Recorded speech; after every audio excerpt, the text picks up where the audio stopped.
आप सभी का हमारे चैनल पर बहुत बहुत स्वागत है। चैप्टर नंबर 14 हम कंप्लीट कर चुके थे और आज से हम शुरू कर रहे हैं chapter number 15। Clear? Chapter number 14 की अगर आपको पीडीएफ चाहिए तो आप कई वीडियो के डिस्क्रिप्शन में मैंने व्हाट्सएप पे ग्रुप का लिंक दे रखा है, वहाँ से मेरे व्हाट्सएप ग्रुप पे ज्वाइन हो और ज्वाइन होने के बाद आप पर वहाँ पर आकर आप पीडीएफ की डिमांड करें, मैं तुरंत आपको वहाँ उपलब्ध करवा दूँगा। अब हम बात कर रहे हैं नाभिकीय भौतिकी, और नाभिकीय भौतिकी के अंतर्गत हम इस चैप्टर में नाभिक के बारे में अध्ययन करेंगे। पिछले चैप्टर में हमने परमाणु के बारे में अध्ययन किया था और इस बार हम नाभिक के बारे में अध्ययन कर रहे हैं। इस चैप्टर में काफ़ी बातें आप पहले से जानते हैं, देखिएगा एक एक बात को, ज़्यादा आपको समझना नहीं पड़ेगा, वो सब अंडरस्टूड चीज़ें हैं और आपको आती हैं। नाभिकीय संरचना, न्यूक्लियर स्ट्रक्चर। रदरफोर्ड के अनुसार परमाणु का समस्त धन आवेश तथा द्रव्यमान एक बहुत सूक्ष्म क्षेत्र में केंद्रित होता है, जिसे नाभिक कहते हैं। नाभिक में प्रोटॉन तथा न्यूट्रॉन दो प्रकार के कण पाए जाते हैं। इन कणों को न्यूक्लियॉन कहते हैं। नाभिक में प्रोटॉन तथा न्यूट्रॉन की कुल संख्या को द्रव्यमान संख्या कैपिटल ए कहते हैं। नाभिक में प्रोटॉनों की संख्या को परमाणु क्रमांक जेड कहते हैं। नाभिक में न्यूट्रॉनों की संख्या कैपिटल एन, द्रव्यमान संख्या ए तथा परमाणु क्रमांक जेड के अंतर के बराबर होती है।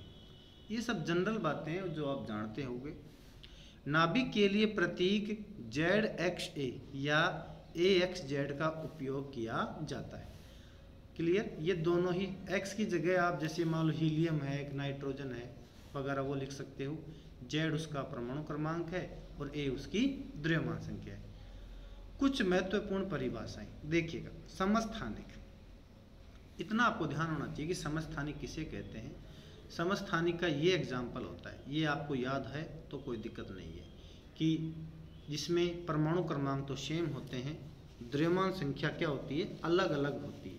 जैसे हाइड्रोजन में इन तीनों में परमाणु क्रमांक तो 111 है, पर द्रव्यमान संख्या यहाँ पर 1 है, यहाँ पर 2 है और यहाँ पर 3 है।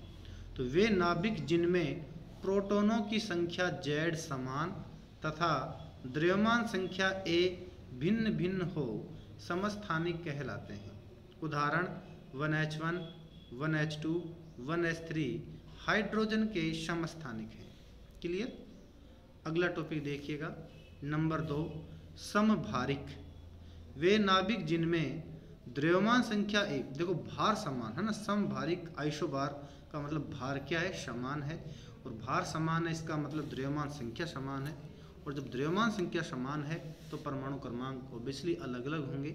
तो देखिएगा इसमें इसकी भी परमाणु द्रव्यमान संख्या 14 है, इसकी भी द्रव्यमान संख्या 14 है, पर ये कार्बन है और ये नाइट्रोजन है, इसलिए इसे क्या कहा गया है, समभारी कहा गया है।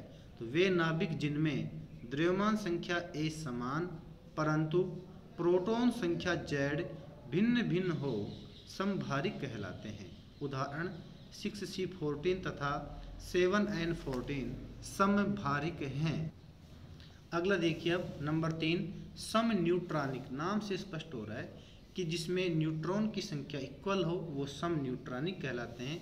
आइसोटॉन्स, तो वे नाभिक जिनमें न्यूट्रॉन की संख्या समान हो परंतु प्रोटॉन की संख्या Z भिन्न भिन्न हो सम न्यूट्रॉनिक नाभिक कहलाते हैं। जैसे 6C13 और 7N14 में न्यूट्रॉन की संख्या समान होती है।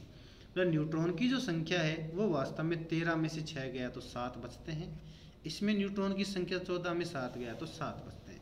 मतलब इसमें भी 7 ही न्यूट्रॉन है, इसमें भी 7 ही न्यूट्रॉन है, इसलिए ये सम न्यूट्रॉनिक नाभिक है। नंबर 4 देखिएगा, प्रतीप या दर्पण नाभिक। प्रतीप या दर्पण नाभिक ये क्या होता है? देखो, दर्पण नाभिक किसे कहते हैं, समझ इस बात को कि वे नाभिक जिनमें द्रव्यमान संख्या कैपिटल A समान हो, समझना मेरी बात को, द्रव्यमान संख्या कैपिटल A समान हो परंतु प्रोटॉन व न्यूट्रॉन संख्या परस्पर परिवर्तित हो। मतलब कि द्रव्यमान संख्या तो बराबर है पर प्रोटॉन न्यूट्रॉन परस्पर परिवर्तित है। इसका मतलब क्या है, एक परमाणु के प्रोटॉन की संख्या दूसरे परमाणु के न्यूट्रॉन की संख्या के बराबर है और दूसरे परमाणु के प्रोटॉन की संख्या पहले परमाणु के न्यूट्रॉन की संख्या के बराबर है। एग्जाम्पल को समझिए आप कि 4 बेरिलियम 7 इसमें बेटा 4 तो प्रोटॉन है और न्यूट्रॉन कितने हैं, 3। देखो साथ में 4 गए तो 3 न्यूट्रॉन है। इसी प्रकार लिथियम में देखो 3 तो प्रोटॉन है और न्यूट्रॉन कितने हैं, साथ में 3 गए तो 4। समझ लो मेरी बात। अब यहाँ जेड का मान 3 है ना, अर्थात परमाणु क्रमांक 3 है, यहाँ न्यूट्रॉन की संख्या 3 है, यहाँ न्यूट्रॉन संख्या 4 है, यहाँ परमाणु क्रमांक 4। मतलब अपोजिट, इसके न्यूट्रॉन संख्या इसके प्रोटॉन संख्या के बराबर है, इसकी न्यूट्रॉन संख्या इसके प्रोटॉन संख्या के बराबर है। अगर ऐसा है तो उसे मिरर न्यूक्लियाई कहते हैं। तो वे नाभिक जिनमें द्रव्यमान संख्या कैपिटल ए समान हो परंतु प्रोटॉन एवं न्यूट्रॉन परस्पर परिवर्तित हों, अर्थात एक में न्यूट्रॉन की संख्या दूसरे में प्रोटॉनों की संख्या के बराबर हो। उदाहरण हो गया 4 बेरिलियम 7 तथा 3 लिथियम 7 दर्पण नाभिक हैं। अगला टॉपिक देखिए आप, समअवयवी या आइसोमर्स। आइसोमर्स क्या चीज़ है, देखो आप, समअवयवी मतलब देखो आप ध्यान समझना इस बात को, वे नाभिक जिनमें प्रत्येक की प्रोटॉन संख्या Z तथा द्रव्यमान संख्या A दोनों समान हो परंतु रेडियो एक्टिव गुण भिन्न भिन्न हो, जैसे कि अर्धायु, आइसोमर्स कहलाते हैं। मतलब कि दो अलग अलग हमारे पास ये समझो आप कि दो एक जैसे परमाणु हैं, ठीक है, या एक जैसी नाभिक है जिनमें प्रोटॉन की संख्या भी सेम है, जिनमें न्यूट्रॉन की संख्या भी सेम है, लेकिन दोनों के रेडियो एक्टिव गुण अलग अलग हैं।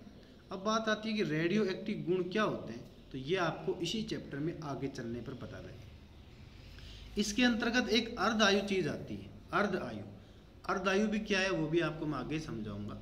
वो अलग अलग होते हैं, मतलब कि दोनों इक्वल हैं, न्यूट्रॉन की संख्या भी इक्वल है दोनों नाभिकों की, प्रोटॉन की संख्या भी दोनों नाभिकों की इक्वल है, लेकिन उनके रेडियो एक्टिव गुणधर्म अलग अलग हैं। तो इसे क्या कहते हैं, समअवयवी या आइसोमर्स। क्लियर। तो आइसोमर्स को समान रासायनिक प्रतीक द्वारा व्यक्त किया जाता है, लेकिन उस पर स्टार का चिन्ह लगाकर इनकी मूल नाभिक से भिन्नता दर्शाई जाती है। बात यह कि प्रोटॉन न्यूट्रॉन की संख्या जब इक्वल ही है, संख्या जब इक्वल ही है तो लिखे भी सेम तरीके से गए, लेकिन चूंकि उनमें रेडियो एक्टिव गुण अलग अलग हैं, इसलिए उस पर स्टार का चिन्ह लगाकर ये रिप्रेजेंट किया जाता है कि ये नाभिक अपनी मूल नाभिक से भिन्न रेडियो एक्टिव गुणधर्म रखती है। अगला टॉपिक है नाभिक का आमाप। लेकिन जो परमाणु जो है, परमाणु की साइज होती है 10⁻⁻10 मीटर की कोटि की। इसी प्रकार नाभिक की साइज क्या होती है वो देखो आप, नाभिक की साइज होती है 10⁻14 मीटर की कोटि की। कई किताबों में 10⁻15 मीटर भी दिया हुआ रहता है, लेकिन इससे आप कन्फ्यूज ना हो, 14 भी आता है माइनस कर 15 भी आता है। अब बात आती है कि जो नाभिक की जो त्रिज्या है, उस त्रिज्या जो है उसका फॉर्मूला क्या है वो देखो। किसी परमाणु के नाभिक की त्रिज्या निम्न सूत्र से प्रदर्शित की जाती है, R बराबर R0 1/1/3। ये फॉर्मूला है। यहाँ R0 क्या है, कोई नियतांक है और इसकी वैल्यू होती है 1.2 गुणा 10⁻15 मीटर या 1.2 फर्मी मीटर। क्लियर।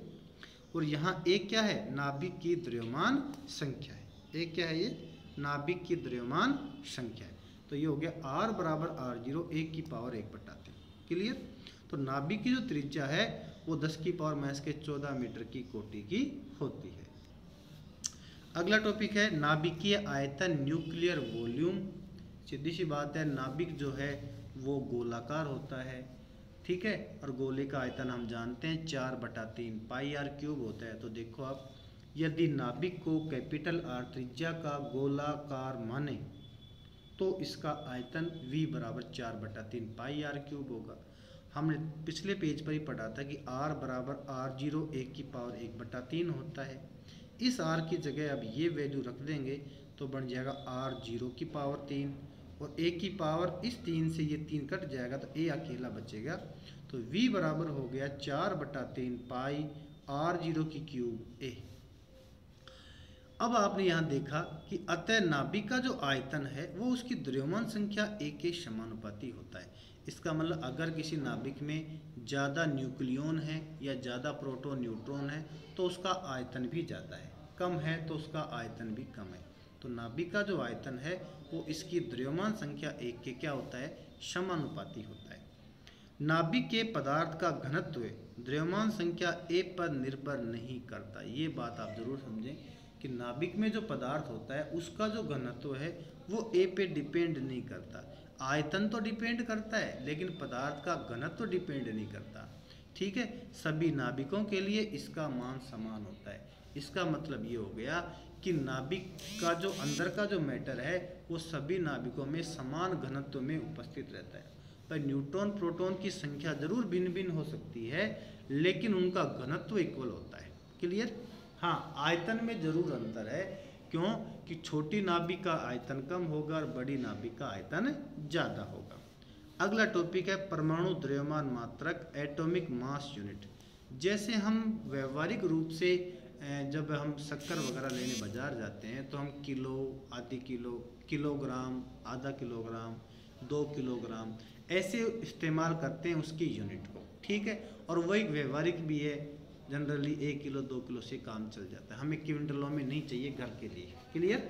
ठीक इसी प्रकार किसी परमाणु के द्रव्यमान को मापना हो तो मापने के लिए कौन सा मात्रक उसके लिए व्यवहारिक होगा, हम उसकी बात इस टॉपिक में करने जा रहे हैं। क्लियर? और वो मात्रक होता है जो व्यवहारिक है, परमाणु द्रव्यमान मात्रक, एटॉमिक मास यूनिट। देखिए आप, वह मात्रक जिसमें परमाणु या नाभिक के द्रव्यमान को मापा जाता है परमाणु द्रव्यमान मात्रक कहलाता है। इसे U से प्रदर्शित करते हैं। कुछ किताबों में इसको AMU से भी रिप्रेजेंट कर रखा है, पर आजकल AMU की जगह U भी लिखने लग गए हैं। तो देख लो, वह मात्रक जिसमें परमाणु या नाभिक के द्रव्यमान को मापा जाता है परमाणु द्रव्यमान मात्रक कहलाता है और इसे U से रिप्रेजेंट करते हैं। कार्बन परमाणु 6C12 के द्रव्यमान के 12वें भाग को एक परमाणु द्रव्यमान मात्रक कहते हैं। देखिएगा इसकी परिभाषा क्या है, देखो परमाणु द्रव्यमान मात्रक की, उसको समझो पहले आप कि जो कार्बन होता है वो 6C12 मतलब उसमें 6 तो प्रोटॉन पाए जाते हैं, 12 उसमें न्यूक्लियन पाए जाते हैं, मतलब 12 में 6 प्रोटॉन प्लस 6 न्यूट्रॉन होते हैं। क्लियर? तो 6C जो 12 है वो जो कार्बन परमाणु है उसका द्रव्यमान माप लो आप, उसके द्रव्यमान में 12 का भाग लगा दो तो आपको 1 U प्राप्त हो जाएगा। तो कार्बन परमाणु 6C12 के द्रव्यमान के 12वें भाग को एक परमाणु द्रव्यमान मात्रक कहते हैं, या यूं कह दूं मैं 1 U = 6C12 कार्बन परमाणु का द्रव्यमान बटे 12, या 1 U बराबर हो गया 1.99 गुणा 10 की पावर माइनस का 26/12, या 1 U बराबर हो गया 1.66 गुणा 10 की पावर माइनस का 27 kg। क्लियर? ये आपको याद करना एक इम्पोर्टेंट डिजिट है कि 1 AMU कितने kg के बराबर होता है। तो इसका उत्तर आएगा 1.66 गुणा 10 की पावर माइनस का 27 kg।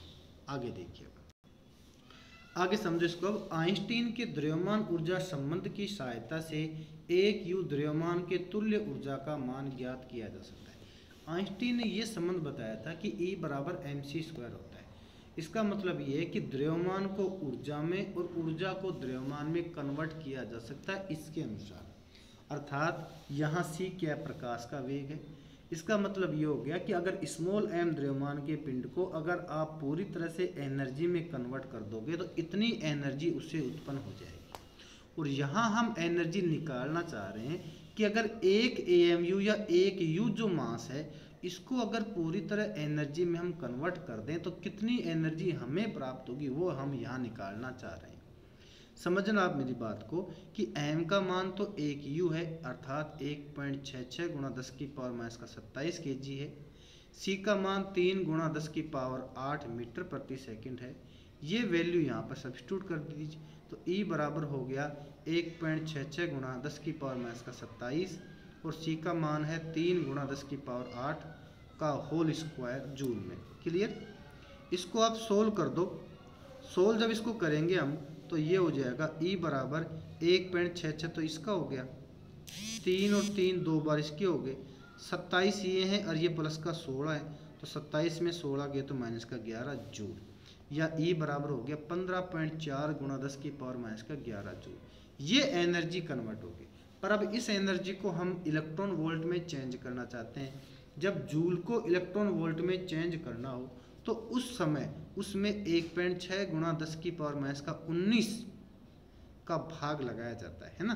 तो इस जूल को इलेक्ट्रॉन वोल्ट में चेंज करने के लिए मैंने E बराबर लिखा 15.4 गुणा 10 की पावर माइनस का 11 बटा 1.6 गुणा 10 की पावर माइनस का 19 इलेक्ट्रॉन वोल्ट, या E का जो मान हो गया वो हो गया 931.5 मेगा इलेक्ट्रॉन वोल्ट। इसको सोल्व करते हैं ना तो इतना आता है।